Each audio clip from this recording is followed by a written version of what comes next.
오늘은 복음의 진리를 붙잡으라 라는 제목으로 하나님의 말씀 증거하도록 하겠습니다.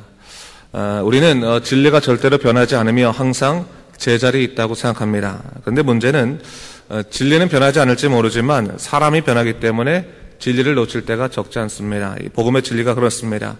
신앙생활을 할 때 많은 사람들이 내가 옛날엔 신앙생활 할 때 뜨거움이 있었다. 또 복음 때문에 내가 감사하며 살았다. 충성하며 살았다 하면서 과거의 모습을 생각하면서 현재의 모습을 씁쓸해하는 경우들이 있는데, 여러분, 신앙생활이라고 하는 것은 사실은 예수 그리스도의 복음의 진리가 우리 가운데서 온전히 뿌리 잡힐 때 그 능력이 행하게 되는 것입니다.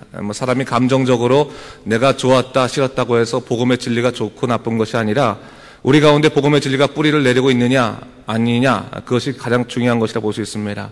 그렇기 때문에 오늘 우리가 믿음 생활할 때 과연 어떠한 믿음 생활하고 있는 것인가, 내 감정에 치우친, 내 마음에 치우친 그런 믿음 생활하고 있는 것인가, 아니면 복음의 진리 가운데 서서 우리가 성령에 의지하는 그런 믿음 생활하고 있는가를 다시 한번 돌아올 필요가 있는 것입니다. 오늘 사도 바울이 복음의 사역을 예루살렘에서 보고함을 통해서 그가 예루살렘의 사도들로부터 정식적으로 사도로 인정받는 하나의 사건을 지금 기록하고 있는데요. 근데 오늘 본문에서 바울의 이야기를 통해서 그의 행동이 세상 사람들의 일반적인 행동과 사뭇 다른 것을 볼 수 있습니다. 그가 사역을 하는 동안 계속해서 사도직의 그러한 논란이 있었습니다. 이 사도직으로 정당하냐 정당하지 않느냐 수도 없는 논란이 있었습니다. 그도 그럴 것이 당시 사도직이라고 하는 것은 어떠한 기준이 있었습니다. 이 사도라고 하는 것은 예수님과 3년간의 공생애를 같이 보내고 예수님의 사역과 죽음과 부활을 목격한 사람이 예수님의 제자가 될 수 있었고 사도가 될 수 있었습니다. 근데 사도 바울은 예수님과 3년의 공생애를 같이 보내지 않았죠. 그렇기 때문에 사람들은 사도 바울을 사도라고 인정하지 않았던 것입니다. 실제로 초대교회에서도 12사도가 있었었는데 12사도 중에 한 명인 가룟 유다가 죽고, 그리고 맏대아가 대신 그 12제자로 사도로 들어오지 않습니까? 그 당시에 가장 유력했던 지도자 중에 하나가 누구냐면 주님의 동생 야고보였는데, 이 주님의 동생 야고보도 사도가 아니었어요. 그냥 그 교회 지도자일 뿐이었지 사도라고 칭함을 받지 못했습니다. 그런데 사도 바울이 예수님과 3년간의 공생애도 없은 채 자기가 사도라고 하니까 많은 사람들이 사도직에 대한 논란을 불러일으킨 것이 당연하다라고 볼 수 있습니다. 그런데 오늘 본문을 보니까 이 사도직에 대한 인정을 받는 하나의 사건이 나옵니다. 그것은 뭡니까? 그리스도의 복음을 전하는 것이 계시로 전하는 것이고, 그 계시에서 전할 때 각자에게 주신 사명이 다르다는 것을 예루살렘에 있는 사도들이 인정하게 되면서 사도로 인정받는 하나의 사건이 오늘 이 본문에서 이야기하고 있습니다. 자, 오늘 본문 1절을 보면요, 그가 14년 후에 두 번째로 예루살렘에 올라간 사건을 기록하고 있는데, 이 시기는 이미 그가 이방 선교의 사역에서 많은 결실을 맺은 후였습니다. 그리고 또 이방인의 사도로서의 어느 정도의 위치도 확보된 상태였습니다. 사실 그가 자신의 사역을 좀 더 강력하게 하기 위해서 사도직에 대한 인정을 일찍 받기를 원했다면 그는 좀 더 이른 시기에 예루살렘 사도들을 찾아갔을 것입니다. 그리고 자신의 사역을 충분히 설명하면서 내가 열심히 주님의 일을 하고 싶은데, 복음을 전하고 싶은데 사도로 인정받지 않는다면 내가 복음을 전하기 힘드니까 제발 사도직으로 좀 인정해 주십시오라고 부탁을 했을지도 모릅니다.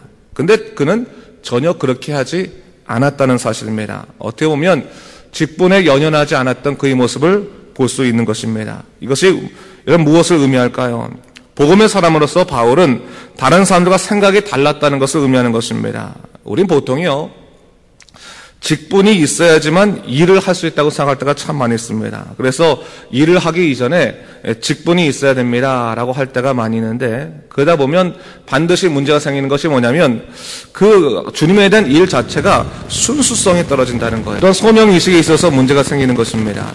근데 여러분, 우리가 신앙생활할 때 순수성을 잊어버리지 말아야 되는 것 중에 하나는 뭐냐면 직분을 통해서 일하는 것이 아니라 하나님의 복음의 진리의 은혜 감사해서 일하는 것이라는 것을 언제나 잊지 말아야 된다는 겁니다. 십자가의 은혜 가운데 너무나 감사해서 그 주신 은혜가 너무나 크기 때문에 내가 주님의 일을 하지 않을 수 없습니다 라고 하는 그러한 그 사역에서의 출발점이 달라야 된다는 거예요. 오늘 사도 바울이 바로 그랬다는 것이죠. 그가 만일 사도직을 연연하고 또한 그가 일을 하기 위해서 무엇인가 직분이 필요하고 자리가 필요했다는 것을 생각하게 됐다면 그는 일찌감치 예루살렘 사도들에게 찾아가서 어떻게 보면 거래를 했을지도 모릅니다. 근데 그는 그게 전혀 중요하지 않았다는 거예요. 왜? 지금 자기에게 제일 중요한 것은 계시로 받은 십자가 진리를 어떻게 전할 것인가, 그 은혜에 합당하게 어떻게 주님의 복음을 전할 것인가가 가장 중요하기 때문에 그는 세상적인 어떤 생각과 다르게 오로지 주님의 진리에 합당한 그런 삶을 살았다, 합당하게 일을 했다는 사실을 성경은 우리에게 증거해주고 있습니다. 여러분, 오늘 우리가요 영적인 원리에 따라 살아간다는 것이 무엇인지를 다시 한번 곰곰이 생각해 봐야 됩니다. 내가 신앙생활을 한다는 것이, 여러분, 교회라고 하는 것이 오래 있어서 많은 사람이 알면 직분이 지어지고, 그리고 그렇게 되면 좀 더 다른 사람보다 존경받는 위치가 되고, 그런 사회적인 공동체와 같은 비슷한 성격을 갖고 있는 것이 아닙니다. 교회는 전혀 다른 것이에요.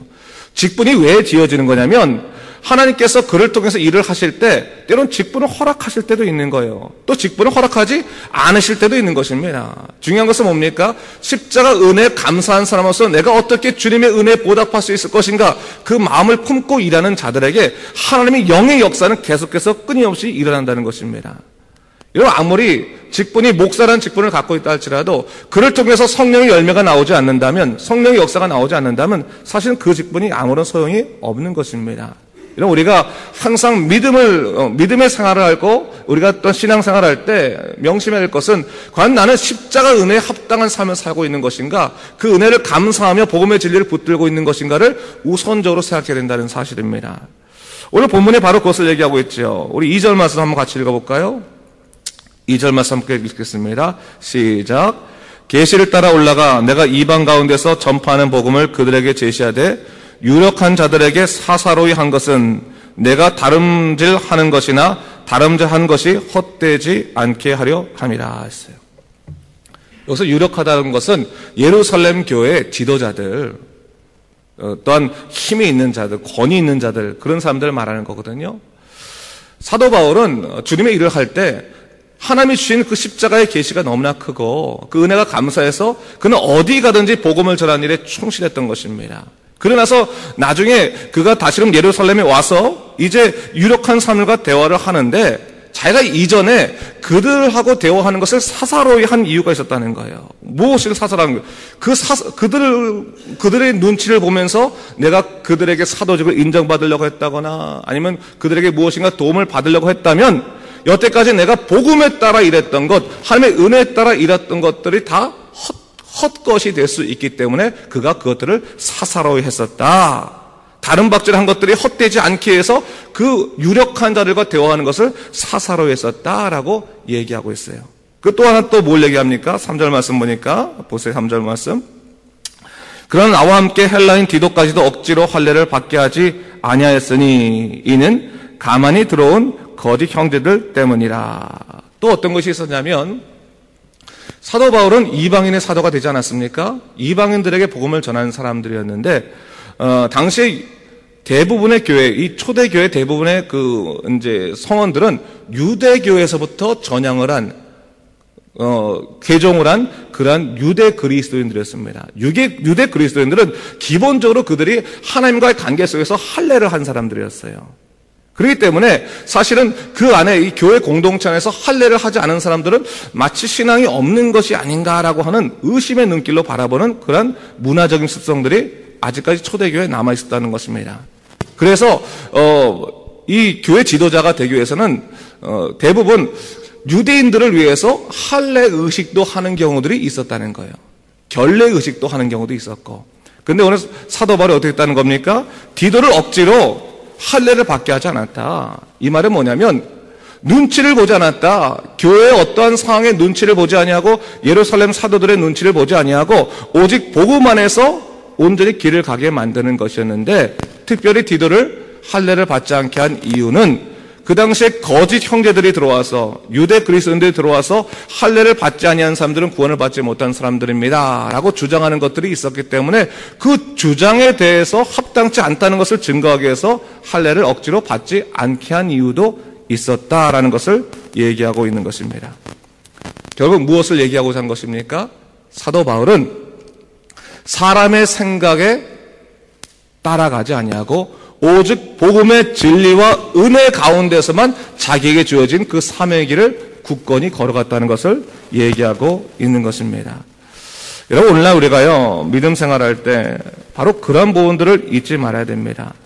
우리 신앙생활할 때 과연 우리가 사람의 눈치를 보고 있고 또 사람의 생각에 따라가지고 우리 마음이 자꾸 왔다 갔다 한다면 그것도 문제가 아닐 수 없는 것입니다. 교회라고 하는 것은 십자가 진리를 구원의 은혜로 경험한 사람들이 하나님의 복음을 전하는 공동체라는 것을 언제나 잊지 말아야 되는 거예요. 세상의 공동체가 다르다는 거예요. 예수 그리스도의 십자가 은혜를 경험한 사람, 죄로부터 대속의 은혜를 경험하고 그 은혜에 감사해서 복음을 전하는 믿음의 공동체, 그것이 교회라는 것을 잊지 말아야 되는 것입니다. 제일 먼저 우리가 사모할 것이 뭡니까? 예수님이 나를 인격적으로 만나주시는 것 아니겠습니까? 나를 죄에서부터 구원하시고 대속의 은혜를 통해서 나를 새로운 삶을 살게 하신 그 십자가의 은혜를 우리가 경험하고 전하는 것이 가장 중요하지 않겠습니까? 그 은혜가 우리 마음에 있으면 감사함으로 우리가 직분이 있든지 직분이 없든지 일이 주어지든지 일이 주어지지 않든지 자기의 맡은 바 주님의 은혜에 감사하는 일들을 할 수밖에 없게 된다는 것입니다. 오늘 사도 바울이 바로 그것을 얘기하고 있는 것이죠. 내가 유력한 사람들, 다시 말해서 예루살렘 교회에서 지도자나 그 밖에 여러 가지 이 말의 권위가 있는 사람들에 의해서도 움직이지 않았고 내가 거짓 선지자들이 우리를 공격한다고 해서 그 거짓 선지자들의 공격에 의해서 움직이지도 않았습니다. 내게 가장 중요한 것은 십자가 복음의 진리에 따라 움직이고 걸어가는 것입니다. 라고 오늘 본문에서 고백하고 있는 것입니다. 그렇게 했을 때 어떤 일이 일어났다고 얘기하고 있습니까? 오늘 본문 7절 이하를 보면 뭘 얘기하고 있어요? 8절 말씀 한번 같이 볼까요? 8절 말씀. 우리 8절과 9절 말씀 같이 읽겠습니다. 시작. 베드로에게 역사하사 그를 할례자의 사도로 삼으신 이가 또한 내게 역사하사 나를 이방인의 사도로 삼으셨느니라. 또 기둥같이 여기는 야고보와 게바와 요한도 내게 주신 은혜를 알므로 나와 바나바에게 친교의 약속을 하였으니 우리는 이방인에게로 그들은 할례자에게로 가게 하려 함이라 했어요. 하나님의 성령의 역사가 일어났는데 그 성령의 역사가 베드로에게 임할 뿐만 아니라 그들 자신에게도 임해서 하나님께서 그들에게 주신 사명의 길이 서로 다르게 임하게 됐다는 거예요. 베드로에게는 뭡니까?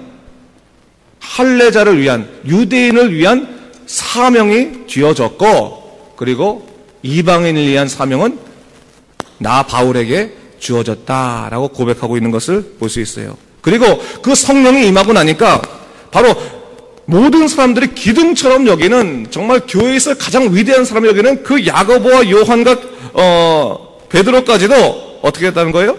나와 바나바에게 친교의 약속, 우리 더불어서 하나님의 은혜를 위해서 열심히 일합시다 라고 하는 그 사명의 약속을 하면서 서로 연합하고 이해할 수 있는 사이가 되었다라는 것을 얘기하고 있어요. 그러면서 각자 어떻게 하다는 거예요? 우리에게 맡겨진 일에 최선을 다합시다. 당신은 유대인에게로 가고 나는 이방인에게 가겠습니다라고 그 사명이 나누어진 역할을 하게 되었다라고 하는 것을 얘기하고 있는 거예요. 여러분, 우리가 성령에 따라 산다고 하는 것은 결국 하나님께서 우리 안에 주신 그 은혜에 따라 사는 것이고 복음의 진리에 따라 사는 것이며 그 복음의 진리를 붙들고 있는 사람들은 하나님께서 그에게 주신 사명이 분명히 보이는 것입니다. 각자의 영역에 따라서 어떤 사람에게는 이방인에게로 어떤 사람에게는 유대인으로 가나 그들이 서로 다른 길에 잇들어서 서로 미워하거나 서로 시기하고 질투하지 아니하고 서로 연합되어서 성령 안에서 감사하며 친교할 수 있는 귀한 사이가 되었다는 것을 성경에서 우리에게 이야기하고 있는 거죠. 사도 바울이 왜 이것을 지금 얘기하고 있는 것입니까? 우리 어저께 이미 봐서 알겠지만 이 갈라디아에 있는 교회 가운데 유대 율법주의자들이 들어와서 사도 바울을 이간시키려고 하고 있는 거죠. 그 이간시키려고 하고 있을 때 야, 너희가 나를 이간시켜서 사도의 권위를 떨어뜨리는 것 그거 중요하지 않다. 내게 가장 중요한 것은 내가 예수 그리스도의 은혜에 따라 하나님의 주신 그 계시에 따라 오늘 일하는 것이 제일 중요한 것이고 복음을 전하는 것이 가장 중요한 것이다. 이 복음을 전하는 일에는 절대로 막을 사람이 없을 것이다. 또한 너희가 그렇게 말하는 사도직에 대한 정당성도 마찬가지다. 내가 사람에 의해서 세워진 사도직이 아니고 그리스도께서 그 은혜로 말미암아 내게 주신 거기 때문에 나는 오늘 주님을 위해서 헌신하고 일하는 것, 그 다른 박질하는 것, 사람의 눈치 보지 아니하고 사람의 생각 거기에 내가 넘어가지 아니하고 오직 주님의 진리에 따라만 움직이는 것이다. 그게 가장 중요하다. 그것을 얘기하고 있는 거죠. 바로 그러면서 오늘 2장 이후에 이제 3장 이후부터 뭘 얘기하고 있냐면, 자 그렇다면 나는 사람의 생각이 연연하지 않는 것이니까 결국 무엇을 너에게 강하게 주장할 것인가? 오직 믿음으로만 구원을 받는다라는 것을 갈라디아에서 주장하고 있는 것입니다. 오늘 바로 사도 바울이 사도직에 관한 바로 자기의 경험을 얘기하면서 자기가 직분에 연연하지 아니하고 복음의 진리를 붙들고 일하는 일꾼이라는 것을 다시 한번 증거하고 있는 것을 볼 수 있습니다. 여러분 오늘 우리도 마찬가지입니다. 우리가 믿음 생활할 때 무엇에 집중할 것인가? 예수 그리스도의 은혜를 집중하고 그 은혜를 경험하지 아니하고 우리가 믿음 생활할 수 없습니다.